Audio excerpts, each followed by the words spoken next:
कहानी की स्टार्टिंग में हमें केडी नाम की लड़की को दिखाया जाता है जो कि एक अनजान रोड पर किसी से लिफ्ट मांगने की कोशिश कर रही होती है। अब एक ट्रक ड्राइवर केडी को देखकर अपना ट्रक रोक लेता है और केडी उसमें बैठ जाती है, लेकिन आगे चलने पर वो ट्रक ड्राइवर केडी को गलत तरह से टच करने लगता है, जिससे केडी समझ जाती है कि आखिर वो ट्रक ड्राइवर चाहता क्या है। इसलिए केडी भी उसके साथ फ्लर्ट करना शुरू कर देती है और वो उस ट्रक ड्राइवर के सारे कपड़े निकाल देती है। इसके साथ ही वो उसके शूज निकाल कर ट्रक से बाहर फेंक देती है। अब इससे पहले वो ट्रक ड्राइवर केडी के साथ कुछ कर पाता, वो उसके सारे कपड़े लेकर ट्रक से उतरकर भाग जाती है, जिस पर ट्रक ड्राइवर बहुत गुस्सा हो जाता है। अब केडी पहाड़ी से घर को देखती है, इसलिए वो उस घर के पास चली जाती है, लेकिन उस घर का मालिक नहीं था, इसलिए वो घर के बाहर बैठकर उसके आने का इंतजार करने लगती है। अब थोड़ी देर के बाद इस घर का मालिक आता है, जिसका नाम जेस है।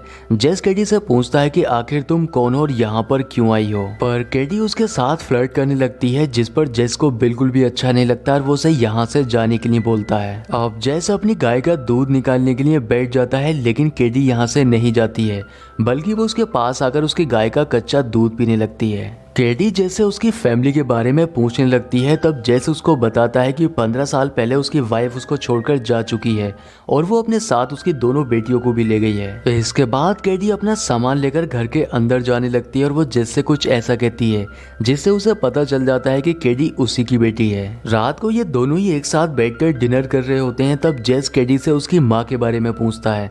इसके साथ ही वो उससे कहता है कि आखिर तुम यहाँ पर क्यों आई हो। तब केडी जेस को बताती है कि हम दोनों बहनों को पालने के लिए हमारी माँ ने बहुत सारे लोगों के साथ संबंध बनाए थे और मैं भी जब स्कूल में थी तब एक लड़के से प्यार करने लगी, जिसने मुझे प्रेग्नेंट कर दिया, इसलिए अब मेरे पास 2 महीने का एक बच्चा भी है। इसलिए समाज के लोग मुझे अच्छी नजरों से नहीं देखते हैं, जिसकी वजह से मुझे अपना घर छोड़ना पड़ा। जेस जब केडी से उसके बच्चे के बारे में पूछता है, तब वो उससे कहती है कि मेरा बच्चा मेरी सिस्टर के पास है। ये सब सुनने के बाद जेस भी केडी को यहाँ से जाने के लिए बोलता है, लेकिन वो काफी रिक्वेस्ट करने के बाद किसी तरह से जेस को यहाँ पर रहने के लिए मना लेती है। अब सोने से पहले केडी जब अपने कपड़े चेंज कर रही होती है, तब जेस उसकी परछाई को देख रहा होता है। जेस खुद पर कंट्रोल नहीं कर पाता है, इसलिए वो उसे साइड विंडो से जाकर देखने लगता है। अगली सुबह केडी उस जगह पर जाती है जहाँ पर जेस सिल्वर माइन पर गाइड की जॉब करता है। केडी को देखकर जेस उसके पास दौड़कर आता है और उसे बताता है कि इस माइन में इतनी सिल्वर नहीं है जितनी पहले हुआ करती थी, इसलिए इस माइन में खुदाई का काम बंद कर दिया गया है। लेकिन केडी उससे कहती है कि इस माइन में इतनी सिल्वर जरूर निकल आएगी जिससे हम दोनों अमीर बन सकते हैं, पर जेस उससे ऐसा करने से मना कर देता है, क्योंकि ऐसा करना चोरी करने के बराबर होगा। लेकिन केडी जेस को बताती है कि इस माइन से सिल्वर निकालने में कुछ गलत नहीं है, क्योंकि इस माइन का जो मालिक है, जिसका नाम गैलेक्सी है, उसी के बेटे ने मुझे प्रेग्नेंट किया है, पर जब मैंने उससे शादी के लिए कहा तब उसने मुझसे मना कर दिया, इसलिए इस माइन पर जितना उसका हक है उतना ही मेरे बच्चे का भी है और अपने बच्चे के लिए मैं किसी भी हद तक जा सकती हूँ। लेकिन जेस चोरी करना नहीं चाहता था, इसलिए वो केडी को हाथ से खींचकर यहाँ से ले जाता है। इसके बाद वो केडी को एक चर्च में लेकर जाता है, जहाँ पर फादर के थ्रू केडी की कहानी सभी लोगों को सुनाई जाती है। लेकिन ये बात केडी को अच्छी नहीं लगती है, इसलिए वो यहाँ से उठकर भाग जाती है। अब जेस उसे रोकने के लिए उसके पीछे जाता है, लेकिन जब तक वो उसे रोक पाता केडी यहाँ से जा चुकी थी। इसके बाद वो घर जाकर देखता है, लेकिन केडी घर पर भी नहीं होती है। अगली सुबह जेस केडी के घर आने का इंतजार कर रहा होता है, तब वो देखता है कि केडी को एक लड़का अपनी कार से घर छोड़ने के लिए आया है, इसलिए वो केडी से उस लड़के के बारे में पूछने लगता है। तब केडी उसे बताती है कि वो मेरी फ्रेंड का भाई है। केडी चर्च वाली बात को लेकर जेस से नाराज होती है, इसलिए वो केडी को मनाने के लिए उसके रूम में आता है और वो केडी से कहता है कि वो आगे से ऐसा कुछ नहीं करेगा जो उसे अच्छा नहीं लगता है। इसके साथ ही वो केडी से कहता है कि वो जब तक चाहे तब तक यहाँ पर रुक सकती है, लेकिन फिर भी वो नहीं मानती है। तब जेस उससे कहता है कि वो कल से माइन में खुदाई करेंगे।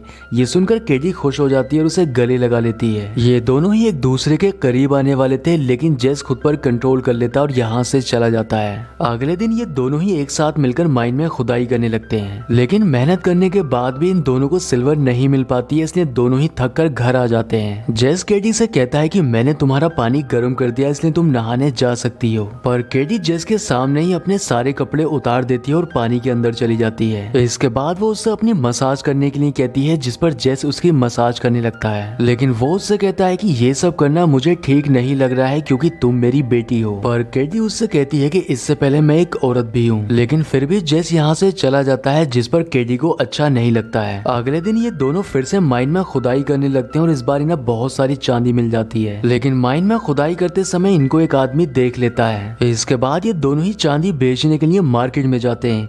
यहाँ पर केडी जेस से कहती है कि जब तक तुम चांदी बेच कर आओगे मैं कुछ शॉपिंग कर लेती हूँ, इसलिए वो एक शॉप में चली जाती है।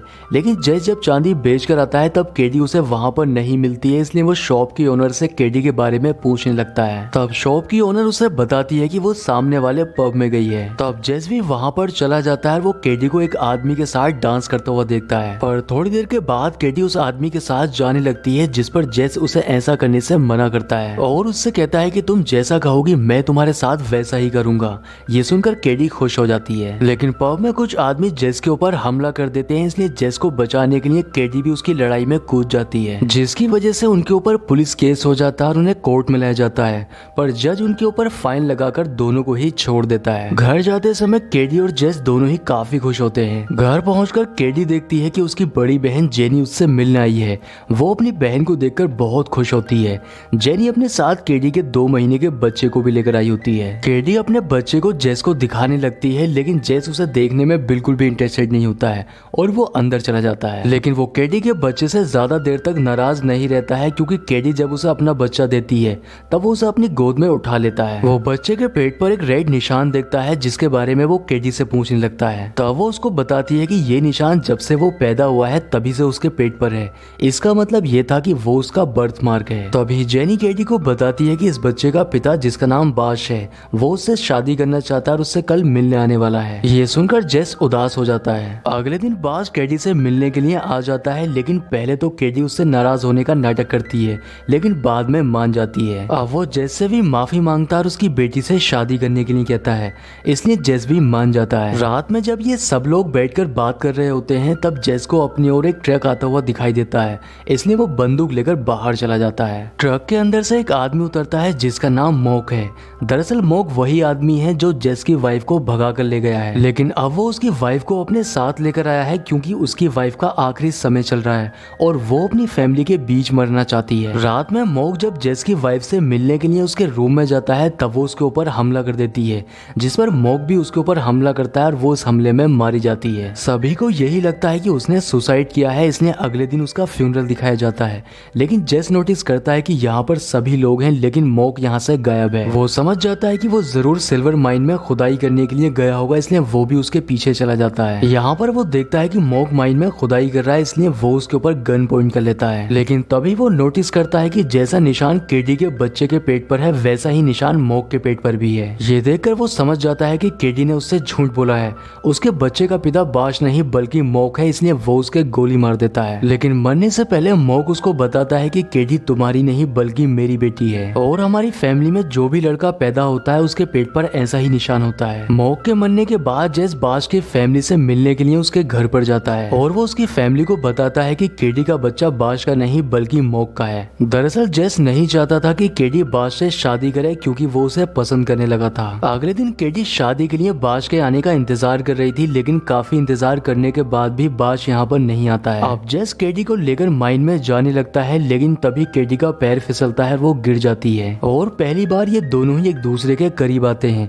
लेकिन ऐसा करते हुए इनको एक आदमी देख लेता है। अगले दिन दोनों को ही कोर्ट रूम में दिखाया जाता है, क्योंकि एक बाप बेटी के बीच में ऐसा रिलेशन लीगल नहीं माना जाता है। जेस केडी को बचाने के लिए जज से कहता है कि मैंने ही केडी के साथ जबरदस्ती की थी। अब जज उसको सजा सुनाने ही वाला था, लेकिन तभी केडी से रहा नहीं जाता है और वो जज से कहती है कि हमारे बीच जो भी कुछ हुआ है वो हमारी मर्जी से हुआ है। तभी वो जज से कहता है कि केडी मेरी बेटी नहीं है और इस बात को साबित करने के लिए वो केडी के बेटे के पेट पर बने बर्थ मार्क को दिखाता है, क्योंकि ऐसा ही बर्थ मार्क मोक के भाई के पेट पर भी बना हुआ था। बर्थ मार्क को देखकर जज को यकीन हो जाता है कि केडी जेस की बेटी नहीं है, इसलिए उसको छोड़ दिया जाता है। कोर्ट से बाहर केडी को बाश मिलता है और वो उसको बताता है कि जेस ने ही उसके घर आकर ये बताया था कि ये बच्चा मेरा नहीं बल्कि मोक का है। इसलिए केडी अपने पिता के पास आकर उससे कहती है कि मुझे अपने बच्चे के अच्छे फ्यूचर के लिए बास के ही साथ जाना होगा। इसके लिए जेस भी मान जाता है और केडी बास के साथ अपने बच्चे को लेकर यहाँ से चली जाती है और इसी सीन के साथ मूवी का एंड हो जाता है।